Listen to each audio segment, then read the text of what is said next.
भाई आ पैसे फड़ लै, मैनू मिर्जा नू मिलन दे।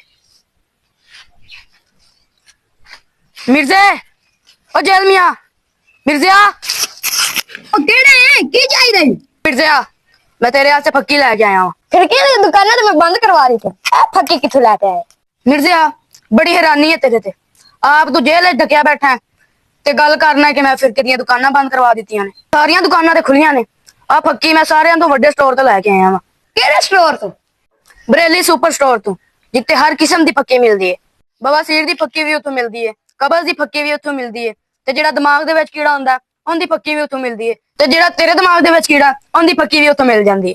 ये फकी तो मैं अगे भी बड़ी खादी, लेकिन इन दिनों मैंने फर्क नहीं पड़ता। कोई बड़ा ही ढीठ कीड़ा तेरे अंदर, जेड़ा निकलन दा नाम ही नहीं लैंदा।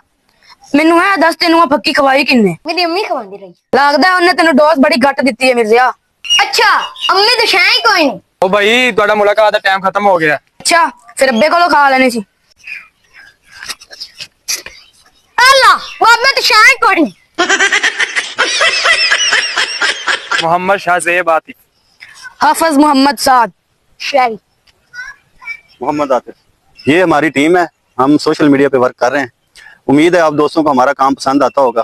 तो अगर आपको हमारा काम पसंद आ रहा है, लाइक शेयर फॉलो कमेंट जरूर कीजिएगा, क्योंकि बच्चों की हौसला अफजाई होगी।